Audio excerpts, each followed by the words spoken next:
Today, at your request, we'll take a look at another story of the world's worst prisons. This time, we'll focus on two of the worst prisons in Africa. Be careful if you ever find yourself in these countries. They're definitely not places you'd want to visit. One of these prisons was even the fate of the infamous Czech businessman Radovan Krejčíř. So sit back and let's get into it. South African prisons are among the worst in the world. Life inside is essentially controlled and governed by gangs of convicted criminals, not to mention the inhumane conditions that prevail. Both the Paralympic champion Oscar Pistorius and the fugitive Czech Radovan Krejčíř could end up in one of these notorious prisons if convicted. They are overcrowded, filthy, and the conditions are inhumane. The toilets are permanently clogged, the showers don't work, and cold air constantly blows through the broken windows.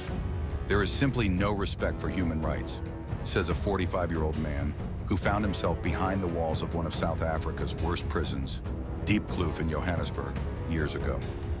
A cell meant for 40 people holds 80, and after 4 in the afternoon, when they lock the doors, anyone could kill you.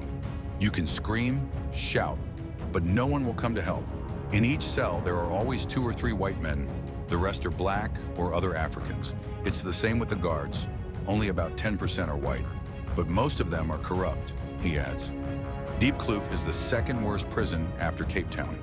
Currently, in South Africa's 240 correctional facilities, 156,000 convicted men, women, and juveniles are serving their sentences.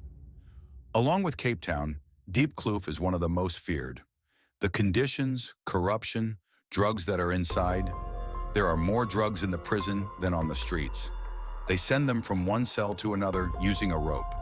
Everyone is involved. It's all about money, recounts another experience from life behind bars. And if a person has enough money, they can afford whatever they want. And more importantly, they can survive. The truth is, if you have money, you can avoid being murdered. But that's similar all over the world.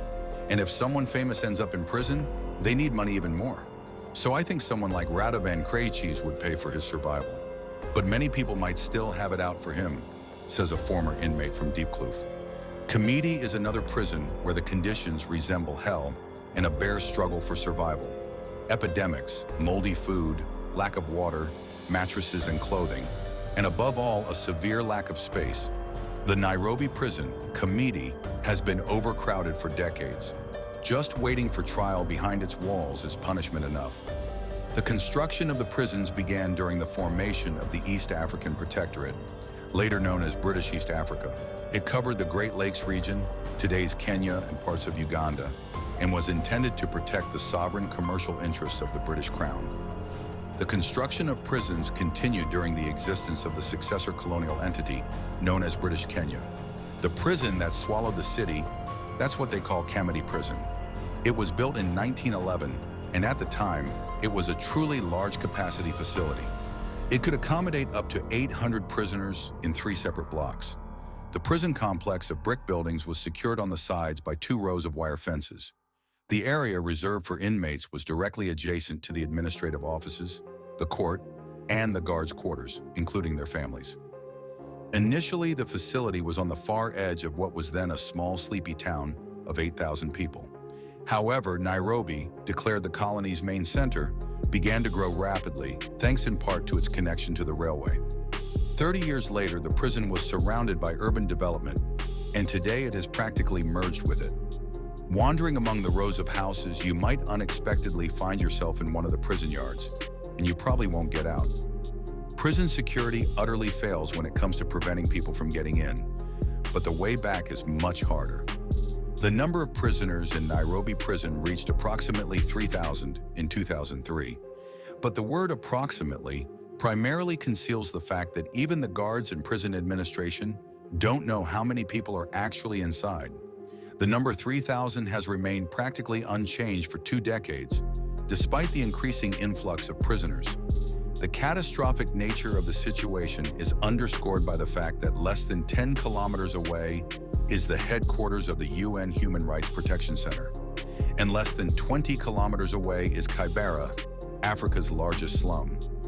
The lives of the condemned and those awaiting trial are likely unknown to the organization's officials, who are supposed to fight for human dignity from their air-conditioned offices. "It's the worst prison I've ever been in," said former political prisoner Njoroge Wanguthi about Nairobi prison.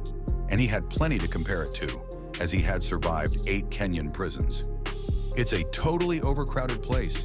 In cells meant for 3, 9 people sleep. In a block meant for 50, there are 300, Wanguthi described. Chronic overcrowding is evident everywhere. Long concrete chambers, originally used as storage, now serve as replacement cells. In complete darkness and without ventilation, 100 prisoners must lie side by side on the bare floor, body to body, often naked due to the unbearable heat. If you want to turn onto your other side, you have to ask your neighbor, and the whole route turns together," he described. An ungrateful but crucial role is played by the prisoner near the door. He has to keep it slightly open at all times and is not allowed to fall asleep. If the door were to close, everyone in the windowless room would suffocate. Fleas, lice, scabies, worms, and mosquitoes are no surprise in such conditions.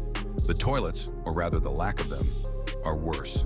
Some have been converted into cells, and the rest are literally filled to the brim. The sewage system stopped working long ago, and many prisoners relieve themselves right among their cellmates. There are also open pits where, in the tropical heat, what the prisoners produce flows freely. Moldy food and non-functioning water supply. Life here follows a grim routine. At 7 a.m., it's time for breakfast. Boiling water with a spoonful of cornmeal is served, eaten right on the asphalt. Scuffles between the convicted and those awaiting trial are common. The guards do not intervene. At 1 p.m., it's time for lunch. Almost every day, ugali is served, a dish of boiled vegetables and hard beans, which has often begun to rot along with corn porridge. This food clogs the non-functioning sewage system as much as it does the prisoner's digestion. There is nothing else to eat except occasionally some moldy cabbage leaves. Then 200 selected prisoners are sent to carry water. The supply system doesn't work, so a group of convicts has to haul water to the tanks and tubs for everyone. By 5 p.m., the prisoners go to their cells and chambers. In the windowless rooms, they use koroboi, small lamps made from a wick dipped in animal fat, to light the space. The stench of the sweaty bodies and feces is briefly overpowered by the smell of burning fat. The routine is sometimes interrupted by typhoid or cholera epidemics. Former prison director David Mwania admitted in a 2003 interview with the BBC that the prison system is in a state of decay. "Right now, we have 3,800 prisoners, but the prison's capacity is only 800, and we only receive funding for those 800, he said. The government's allowance for each prisoner was just 30 cents a day. The money that wouldn't even be enough for the official 800 had to feed almost 5 times that number. Mwania, sharply criticized at the time for the catastrophic conditions in Nairobi prison, defended himself by citing the unmanageable influx of new prisoners. During his tenure, he implemented measures that are still in place today. He gave special status to Block 1. The fact that there are only 5 prisoners in cells meant for 3 might seem like paradise to other inmates, who are crammed 12 to a cell in Block 2. But they wouldn't trade places. Block 1 is home to the worst of the worst: mass murderers, serial killers, human butchers, and cannibals. For security reasons, Mwania tried to isolate them from the rest. Unfortunately, this meant crowding smaller criminals into the other blocks. "The Nairobi prison is chronically under-equipped," said Mwania. "In cells meant for 3, we have only 2 mattresses and 1 blanket. Yet there are 10 inmates in these cells.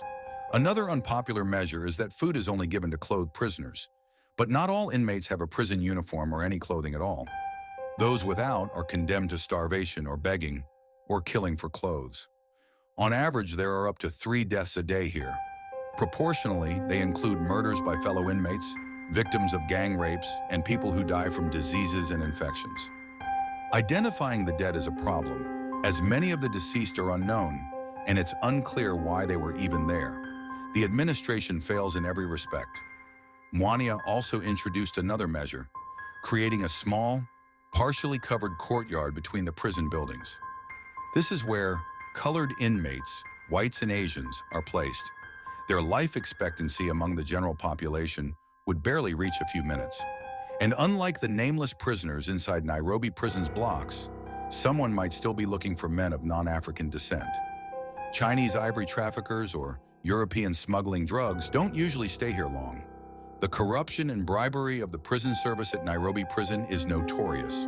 While prisoners cannot possess money, if they have someone on the outside, their standard of living can greatly improve with a bribe to the guards.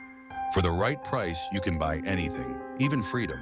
However, the price is not negotiable for Muslims and Somalis. The guards have it in for them as well. Don't forget to give us a like and subscribe, and we'll see you in the next video.